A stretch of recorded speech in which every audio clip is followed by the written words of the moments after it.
out there. So it's indeed an honor to welcome Congressman Neal here to the Bay Path campus. And I bring you greetings from the Board of Trustees. This is a great occasion. I love days like this. And I love the introduction of happy. This is a happy occasion for us. Today we're celebrating Congressman Neal and the support he has given to this university, and most importantly, the direct impact his tireless advocacy has on our students. So let us also celebrate the success of our students. It's also appropriate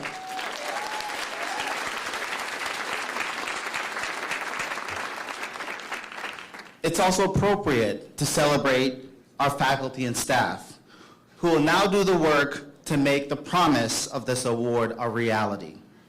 And how opportune today is Employee Appreciation Day.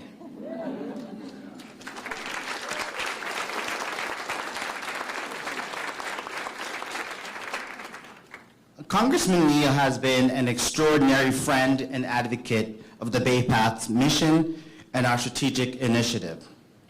I would like to add one other word to describe him: collaborator.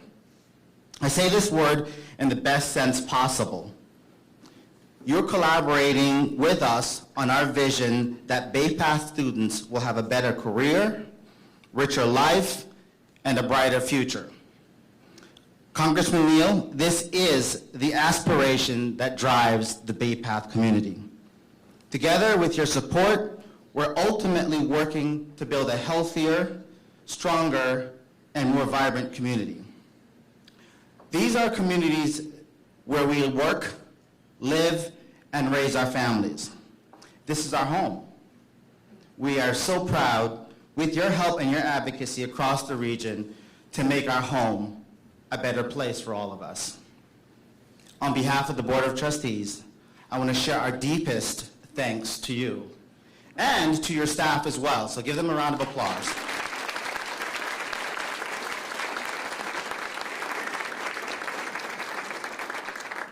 Congressman Neal, we are truly appreciative of your support and your commitment over the years. Thank you very much. Now I'd like to turn you back to President Doran. Thank you. Thank you, Wayne. What a terrific, uplifting beginning to our program this morning. So, Chairman Neal, 2 years ago, Chairman Neal was here with us to announce our HRSA grants and celebrate with us over at the Ryan Center. Those HRSA grants, which enabled us to serve more people in our community, as well as to really focus in on the diversity, equity, inclusion, and belonging that is so important to us and so critical to our core values, those 2 grants were transformative.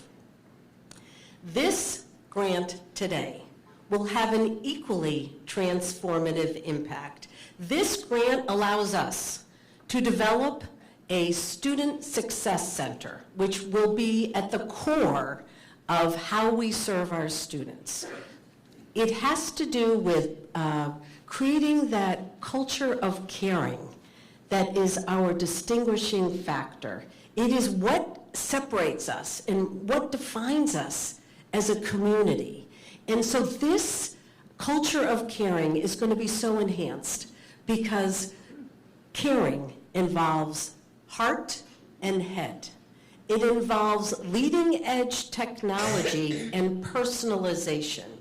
It involves high impact practices. It includes highly trained and highly dedicated professional faculty and staff, and combining all of that to enable us to help our students at every level, no matter whether they're online or on ground, no matter whether they're undergraduate or graduate, to really achieve their dreams. That is who we are at our core. With us today is Janine McVeigh, Jeremy Anderson, and Heather Gould. If you will stand up, these are the architects of today's grant.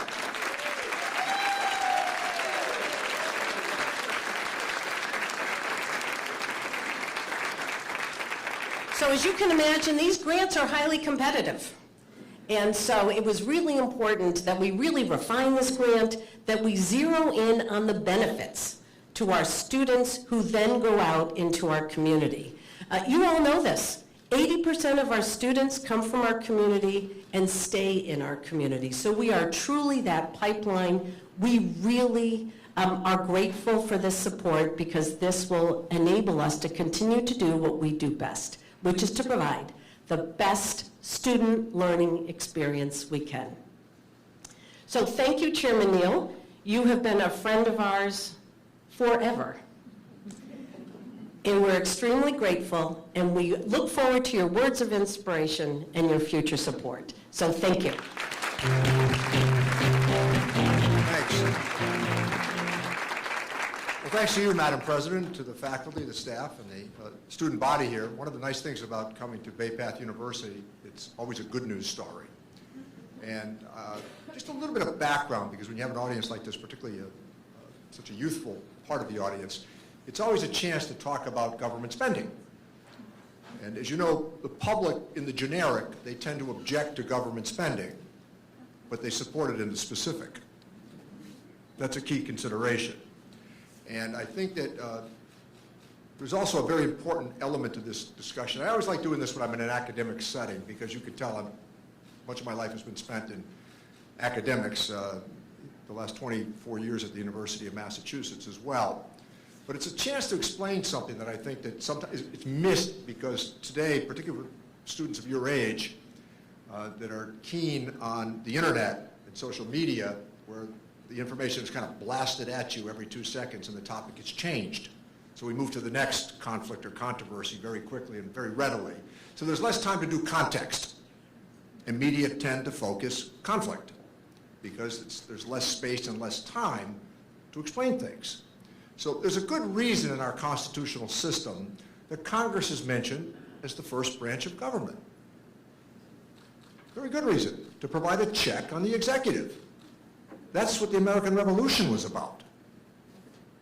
And I think always noting that is an essential ingredient in our constitutional galaxy.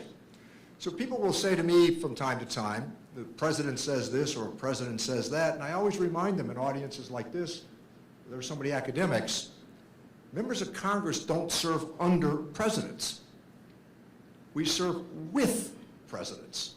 We are an ample check on presidents. So we've had this ongoing battle since the founding of the nation as to executive prerogatives and congressional authority. And I raise that because whether it was President Reagan or President Bush or President Clinton, President Bush, President Obama, President Trump, and now President Biden, I've never felt that they should be able to tell me what to do with our constitutional authority. Congress decides that. And we are, by far, the closest institution to the American people. We hear from you readily. I was kidding Liz on the way in, who gets a lot of, I think, credit for helping you to put this together. I said to her, when I saw the crowds with the nice signs and all, I was laughing. I say, Liz, we've had a lot tougher audiences over the years. Screaming and hollering at you in a room and you're patiently listening. But coming to this expenditure and this investment in this, as noted, the Success Center, the history of this university is loaded with success stories.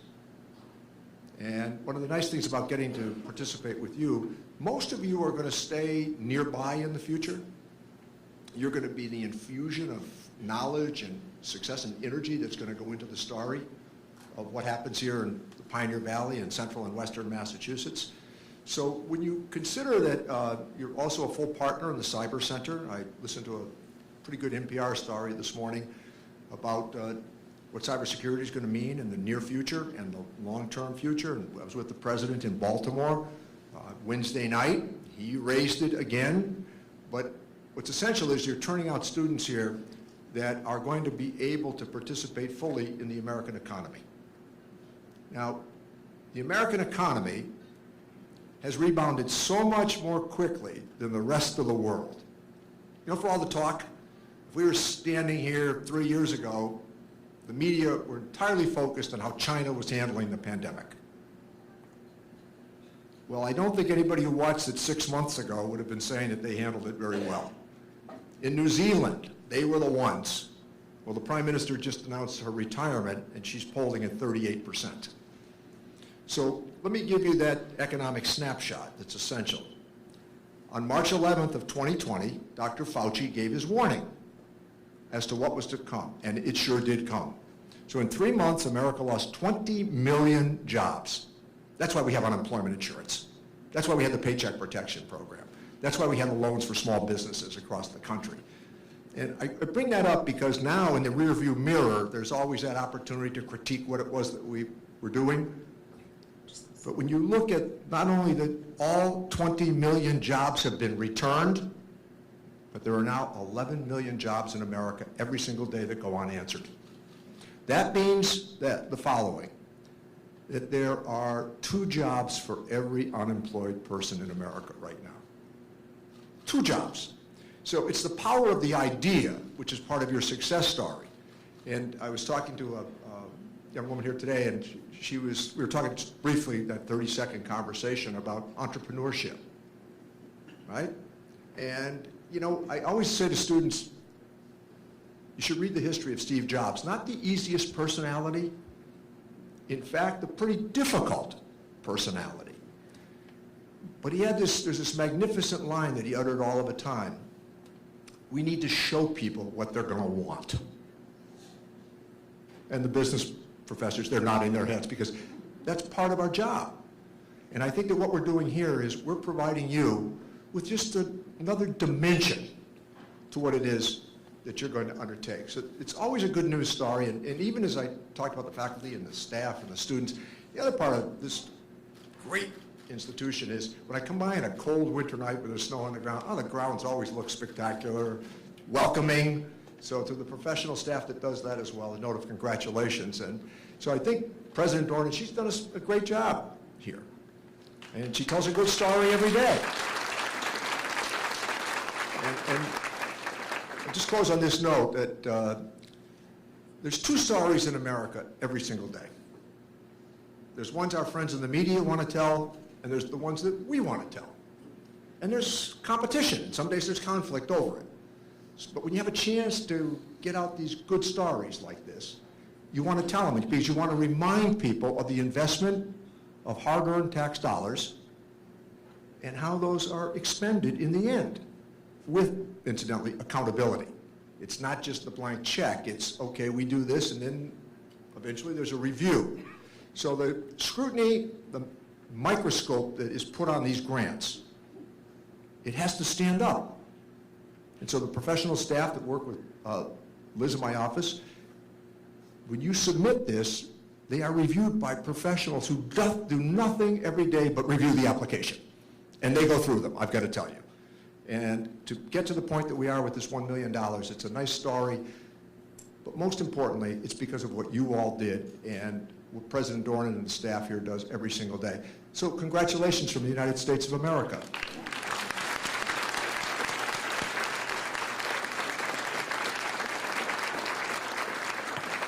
So, Congressman, we thank you for the ARFA money, the ARPA money, the HERF money, because those funds, much of went directly to students per congressional instructions, really supported our institution during the pandemic. So, another round of applause for your support.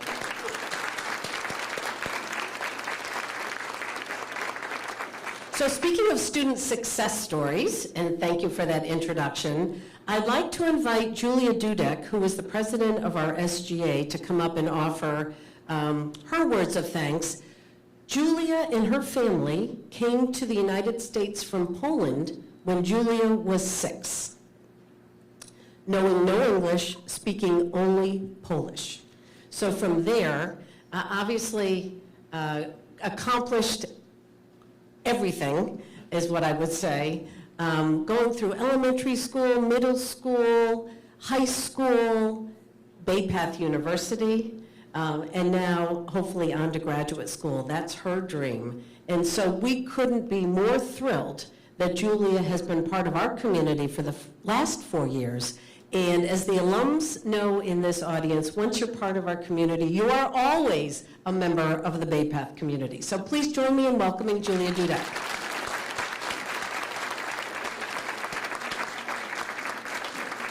Thank you, everybody. Congressman Neal. On behalf of the student body, I would like to sincerely thank you for your commitment to enriching the educational journey of so many students at Bay Path University. This gracious investment is not simply a one-time donation with a one-time impact. This gift will leave a long-lasting mark on the lives of students at Bay Path, just like me.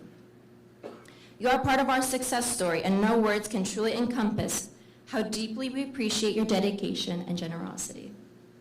Although our motto is Carpe Diem, you are the embodiment of Carpe Futurum.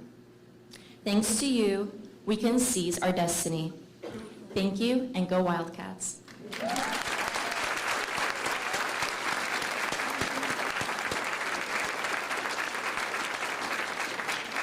Amazing. So please join me in a standing ovation for the chairman, and then we are going to move into our employee appreciation lunch. So what a great day for Bay Path.